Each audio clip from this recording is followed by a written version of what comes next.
பஞ்சவர்ண கிளி நீ பறந்த பின்னாலும் அஞ்சு வர்ணம் நெஞ்சில் இருக்கு. பஞ்சவர்ண கிளி நீ பறந்த பின்னாலும் அஞ்சு வர்ணம் நெஞ்சில் இருக்கு. பறந்து வந்து விருந்து கொடு, மனசுக்குள்ள சடுகுடு சடுகுடு, மயக்கத்துக்கு மருந்தொன்னு கொடு கொடு. ஹாய் ஃப்ரெண்ட்ஸ், எல்லோருக்கும் வணக்கம். Welcome back to our channel. Hope எல்லோரும் சந்தோஷமாக ஹெல்த்தியாக இருப்பீங்கன்னு நினைக்கிறேன். இன்றைக்கி ரொம்ப ஹாப்பியான வீடியோ. ஷார்ட் வீடியோவில் கூட ஃபங்க்ஷன்னு சொல்லிட்டு என்ன ஃபங்க்ஷன்னு சொல்லலை. ஆல்மோஸ்ட் எல்லாருமே கரெக்டாக கண்டுபிடிச்சிட்டீங்க. கரெக்டாக என்னோடய தம்பிக்கு வந்து மேரேஜ் ஃபிக்ஸ் ஆகிருக்கு. என் கூட பிறந்தது ஒரே ஒரு தம்பி மட்டும்தான். ஏப்ரலில் வந்து நிச்சயம், ஜூனில் வந்து கல்யாணம் ஃபிக்ஸ் ஆகியிருக்கு. ஸோ நிச்சயத்துக்கு சாரீ எடுக்க தான் லாஸ்ட் வீக் வந்து அம்மா வீட்டுக்கு போயிருந்தேன். நிச்சய சாரீ தனியாக எடுத்துகிட்டு மறுபடியும் கல்யாண சாரீ தனியாக எடுத்துக்கலான்னு தான் வந்து டிசைட் பண்ணியிருந்தோம்.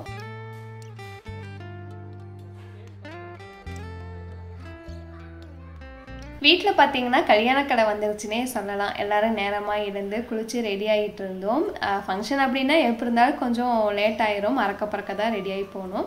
இருந்தாலும் கரெக்ட் டைமுக்கு ரீச் ஆகிட்டோம். நம்ம இப்படி எங்கேயாவது அவசரமாக கிளம்பிட்டு இருக்கும்போது தான் குழந்தைங்க வந்து அடம் பிடிப்பாங்க. அன்றைக்கும் லேகன் பார்த்தீங்கன்னா அம்மா அரிசி பருப்பு வந்து ரெடி பண்ணி வச்சுருந்தாங்க. எனக்கு சாப்பாடு வேணான்னு சொல்லி தோசை ஊற்றி கொடுக்க சொல்லி வாங்கி சாப்பிட்டதுக்கப்புறம் தான் வந்து கிளம்புனா. நிறைய பேருக்கு வந்து என் தம்பியை தெரியாது, புதுசாக வந்தவங்களுக்கு சொல்கிறேன். இப்போ லேகன் பக்கத்தில் உட்காந்துருக்கிறதா என் தம்பி, கல்யாண மாப்பிள்ளை. ஸோ அவனுக்கு தான் வந்து மேரேஜ் வந்து ஃபிக்ஸ் ஆகியிருக்கு. அப்புறம் எல்லோரும் சாப்பிட்டு ஒரு 9-9:30 அந்த டைமுக்கு வந்து கிளம்பிட்டோம்.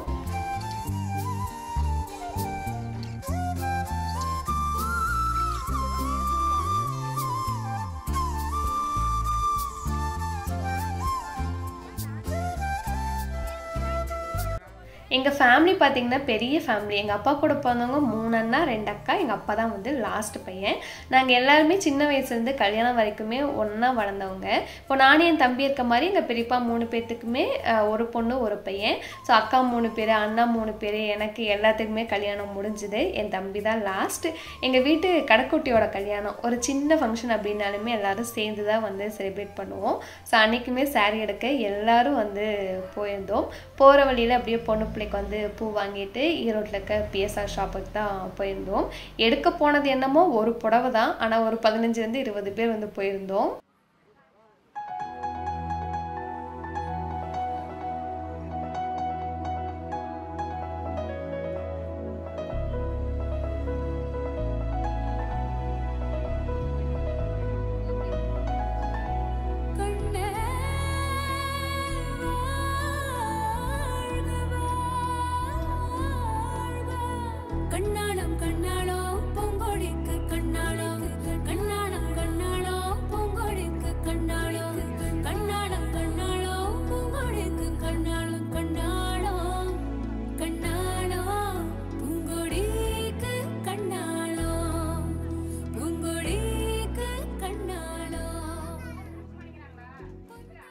ஸோ இவங்க தான் பார்த்தீங்கன்னா நம்ம பொண்ணு பிள்ளை அபிநயா. என் தம்பி நேம் வந்து பூபால். ஸோ நிறைய பேர் வந்து கேட்பீங்க, ஏன் பொண்ணு மாப்பிள்ளைங்க நடுவில் போயிட்டு நந்தியாட்ட உட்காந்துருக்கீங்கன்னு. நான் உட்காரும்போதே அவன்கிட்ட கேட்டேன், நான் அந்த சைடு மாற்றி உட்காந்துக்கிட்டுமாடா, இந்த சைடு வாடா அப்படின்னு. அவன் இல்லை வேண்டாம் வந்து சொல்லிட்டான். அப்புறம் ஒரு 10 நிமிஷம் கழித்து நானே வந்து மாற்றி உட்காந்துக்கிட்டேன். அவங்க 2 பேர் உட்காந்து சாரீ அவங்களுக்கு பிடிச்சதை வந்து செலக்ட் பண்ணாங்க. ஸோ நாங்கள் அன்றைக்கி நிச்சய சாரீ மட்டும்தான் வந்து எடுக்க போயிருந்தோம். ஒரே ஒரு சாரீ மட்டும்தான் பர்ச்சேஸ் பண்ணோம். ஸோ குயிக்காக ஒரு 1/2 மணி நேரத்துக்குள்ளே வந்து பர்ச்சேசிங்லாம் வந்து முடிச்சாச்சு. மற்ற ஷாப்ஸை கம்பேர் பண்ணும்போது பிஎஸ்ஆரில் வந்து எப்போதுமே கலெக்ஷன்ஸ் வந்து யூனிக்காக இருக்கும். என்னோட கசின் ஸ்னேகாவோட மேரேஜுக்கு கோயம்புத்தூரில் சாரீ எடுக்க போயிருந்தோம். நான் காமிச்சேன்ல, நிறைய கடை வந்து சுற்றி பார்த்துட்டு கடைசியாக பிஎஸ்ஆரில் தான் முகூர்த்த சாரீ, ரிசப்ஷன் சாரீ எல்லாமே வந்து அவளுக்கு செட் ஆச்சு. காஸ்ட் வைஸ் பார்த்தீங்கன்னா கொஞ்சம் காஸ்ட்லியாக தான் இருக்கும். பட் அந்த காஸ்ட்டுக்கு ஏற்ற சாரியோட குவாலிட்டி சூப்பராக இருக்கும். நாம் கட்டியிருக்க மாதிரி சாரீ இன்னொருத்தர் கட்டியிருக்க வந்து வாய்ப்பே இல்லை. ஒரு சாரியில் ஒரு பீஸ் தான் வச்சுருப்பாங்க. ரொம்ப யூனிக்கான கலெக்ஷன்ஸ் இருக்கும். அபி வந்து ஒரு 6-7 புடவை செலக்ட் பண்ணி வச்சு பார்த்து ஒரு 3 புடவை வந்து ஃபைனல் பண்ணி அது ஃபுல்லாகவே வந்து அவளுக்கு வேர் பண்ணி காமிச்சாங்க. பறந்து வந்து விருந்து கொடு, மனசுக்குள்ள சடுகுடு சடுகுடு, மயக்கத்துக்கு மருந்தொன்னு கொடு கொடு. ஓ காவேரி கரையில்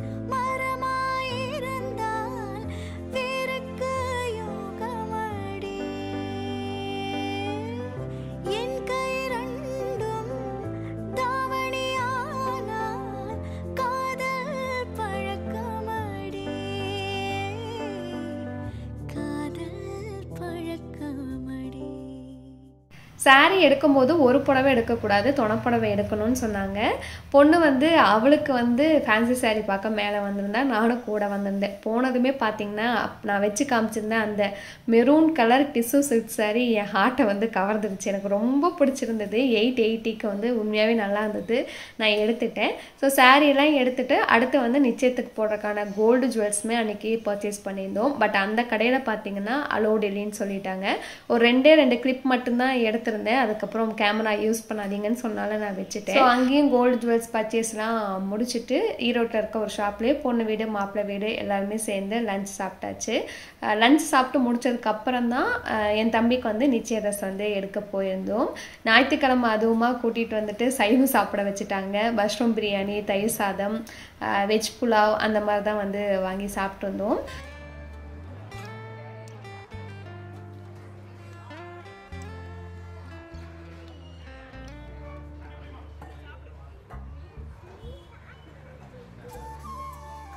லஞ்ச் சாப்பிட்டு முடிச்சதுக்கப்புறம் பார்த்தீங்கன்னா உடனே வந்து என் தம்பிக்கு ட்ரெஸ் எடுக்க போயிட்டோம். பொண்ணுக்கு ஒரே கடையில் ஒரு மணி நேரத்துக்குள்ளே 2 ட்ரெஸ் எடுத்துகிட்டு கிளம்பிட்டோம்.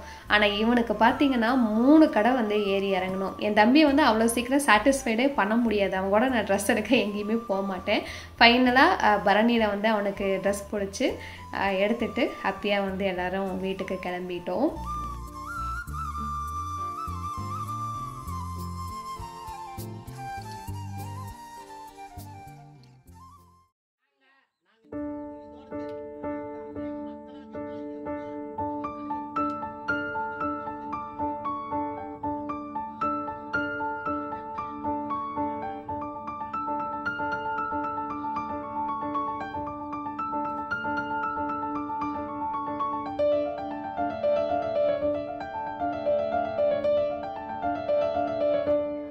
நிச்சயதார்த்தத்துக்கு ட்ரெஸ் எடுத்த கையோட நைட்டே வந்து ஊருக்கு கிளம்பிட்டோம்.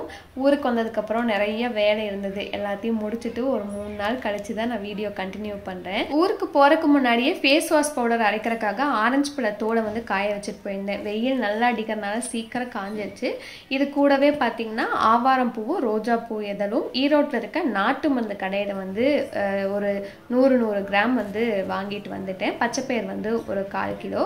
3 மாதத்துக்கு முன்னாடியே vlogல ஆரஞ்சு பழத்தூளும் ஆவாரம் பூவும் காய வச்சிருப்பேன். அப்போ பனிக்காலம் அப்படிங்கிறதுனால எல்லா பூசணம் பிடிச்சிருச்சு. அப்போ வந்து ரெடி பண்ண முடியல. வெயில் சீசன் வந்து பெஸ்ட் சீசன் இந்த மாதிரி பவுடர்லாம் அரைக்கிறதுக்கு.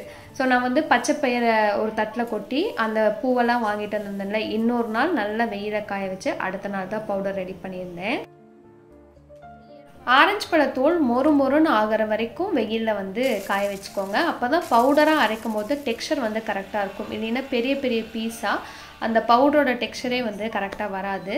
நான் வந்து ஒவ்வொரு பொருளும் தனித்தனியாக சின்ன மிக்ஸி ஜாரில் அரைச்சி அதுக்கப்புறம் எல்லாத்தையும் ஒன்றா கலந்து பெரிய மிக்ஸி ஜாரில் நல்ல ஒரு பவுடர் ஃபார்முக்கு வந்ததுக்கப்புறம் ஜலிச்சு எடுத்து வச்சுக்க போகிறேன்.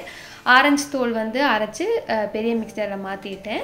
பச்சைப்பயிர் வந்து ஒரு 100 கிராம் எடுத்திருந்தேன். அதையும் அரைச்சி அது கூடவே சேர்த்தியாச்சு. கடைசியாக வந்து ஆவாரம் பூ 50 கிராம், ரோஜா பூ எதழ் வந்து 50 கிராம் வந்து சேர்த்துக்கோங்க. இதுவும் நல்லா வந்து பவுடர் பண்ணிவிட்டு அந்த பவுடரோடவே சேர்த்து கடைசி எல்லாத்தையும் வந்து அரைச்சிக்கலாம். இந்த மாதிரி பண்ணும்போது பார்த்திங்கன்னா நல்லா ஃபைன் பவுடராக கிடைக்குன்னு வச்சுக்கோங்களேன். எல்லாமே பெரிய மிக்சியில் ஒரே டைமில் அரைச்சோம்னா கரெக்டாக அரைப்பட்டு வராது. அதனால தான் ஒவ்வொன்றும் தனியாக அரைச்சி அதுக்கப்புறம் எல்லாத்தையும் சேர்த்து மறுபடியும் நல்லா ஃபைன் பவுடராக அரைச்சி வச்சுக்கிறேன்.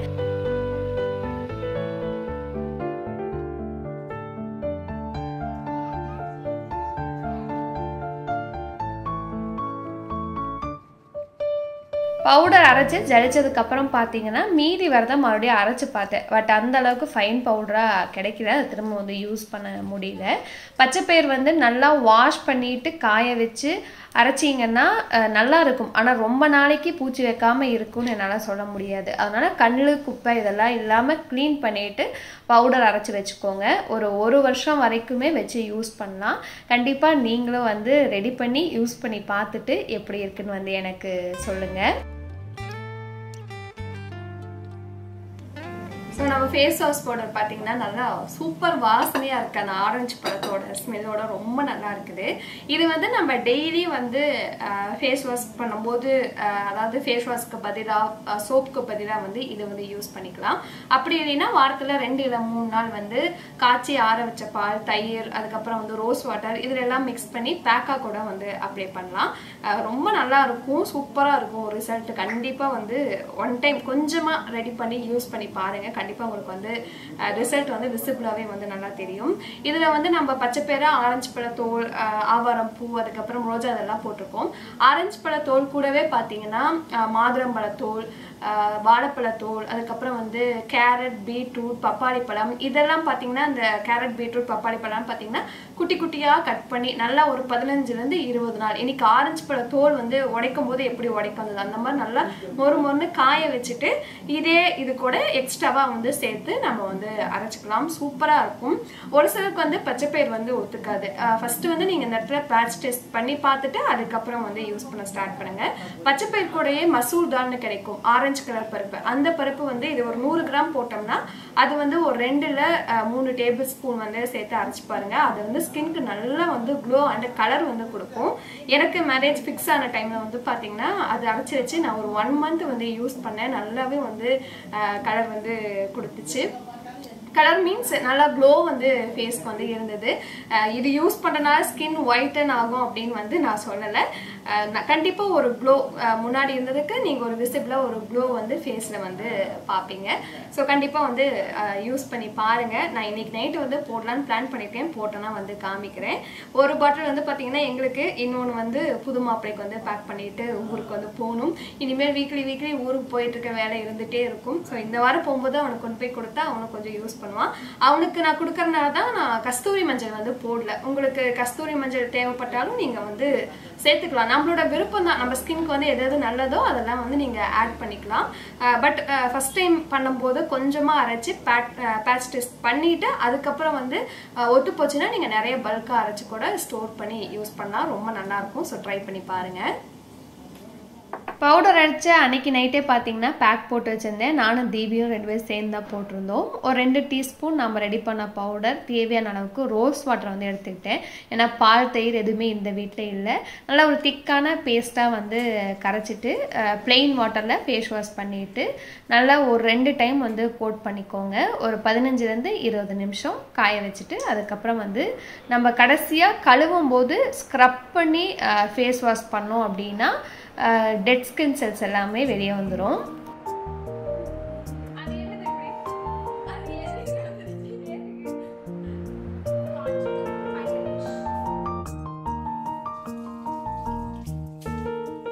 ஸோ வாஷ் பண்ணும்போது பார்த்திங்கன்னா இந்த மாதிரி நல்லா ஸ்க்ரப் பண்ணிக்கோங்க. நம்மளுக்கு இந்த உதட்டை சுற்றி அதுக்கப்புறம் மூக்கு கிட்ட தான் டெட் ஸ்கின் செல்ஸ்லாம் வந்து அதிகமாக இருக்கும்.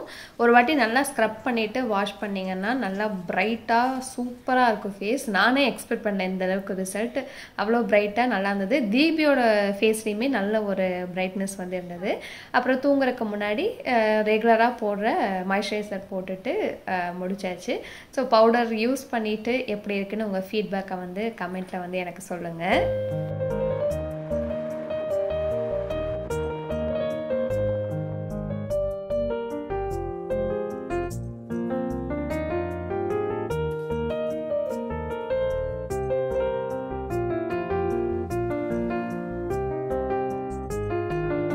அகெயின் பார்த்தீங்கன்னா ஊருக்கு ரெடி ஆகிட்டோம். இந்த வீக்கும் வந்து ஈரோடு போகிற வேலை எனக்கு இருக்குது. வாரம் இனிமேல் வேலை இருந்துகிட்டே தான் இருக்கும். போகிறக்கு முன்னாடி நைட் சாப்பாடு வந்து ரெடி பண்ணி வச்சுட்டு போயிடலான்னு ஒரு 5 மணிக்காட்ட வந்து சாப்பாட்டு வேலையை ஆரம்பித்தேன்.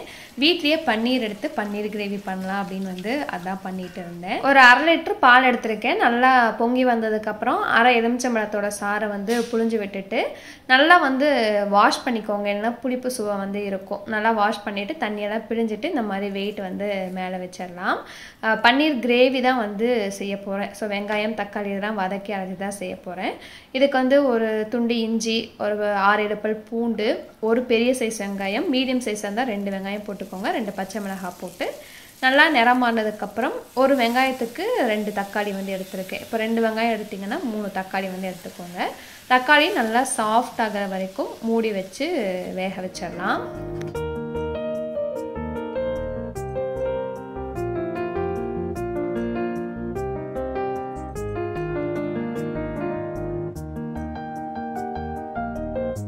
ஒரு 25 நிமிஷம் ஆகிடுச்சு. பன்னீர் வந்து நல்லா செட் ஆயிடுச்சு. நீங்கள் சொன்னால் நம்ப மாட்டீங்க, இதுதான் ஃபஸ்ட் டைம் நான் வீட்டில் பன்னீர் எடுத்து குழம்பு வைக்கிறது. ஃபஸ்ட் டைம் செஞ்சேன், எப்படி வருமோன்னு தெரியல யோசிச்சுட்டே செஞ்சேன். ஆனால் சூப்பராக வந்திருந்தது. கடையில் வாங்குறதோட சாஃப்டாக இருந்தது. இந்த சைட் பார்த்தீங்கன்னா வெங்காயம் தக்காளி வதக்கி விட்டுருந்தோம், பார்த்தீங்கன்னா நல்லா வதங்கிடுச்சு. ஆற வச்சு நல்லா ஃபைன் பேஸ்ட்டாக அரைச்சிக்கலாம்.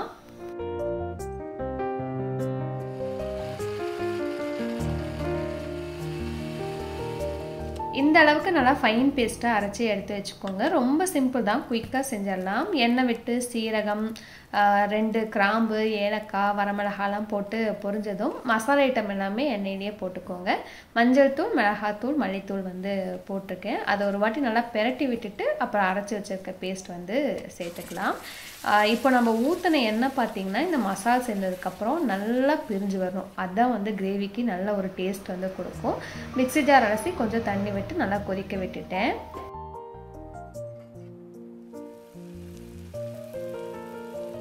நம்ம ஊற்றின எண்ணெய் பார்த்திங்கன்னா அப்படியே லைட்டாக சைடெல்லாம் கசிஞ்சு வந்துருச்சு. இப்போ கிரேவிக்கு தேவையான அளவுக்கு தண்ணி விட்டு பன்னீரும் சேர்த்து கரம் மசாலா வந்து சேர்த்துக்கலாம்.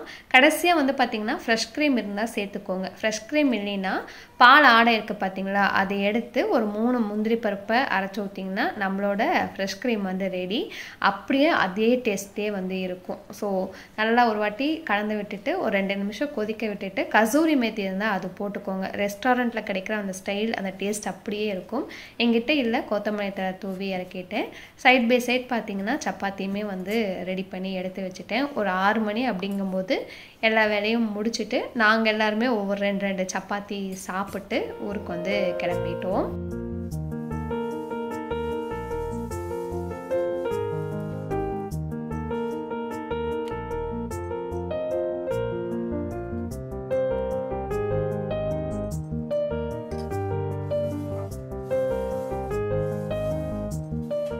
So paneer gravy with chapati சூப்பராக இருந்தது. கண்டிப்பாக ட்ரை பண்ணி பார்த்துட்டு எப்படி இருக்குன்னு வந்து ஷேர் பண்ணுங்கள்.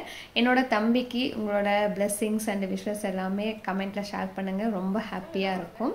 இதோட இந்த வீடியோவை முடிச்சுக்கிறேன். இதே மாதிரி இன்ட்ரெஸ்டிங்கான இன்னொரு வீடியோவில் வந்து மீட் பண்ணலாம். தேங்க்ஸ் ஃபார் வாட்சிங். பை.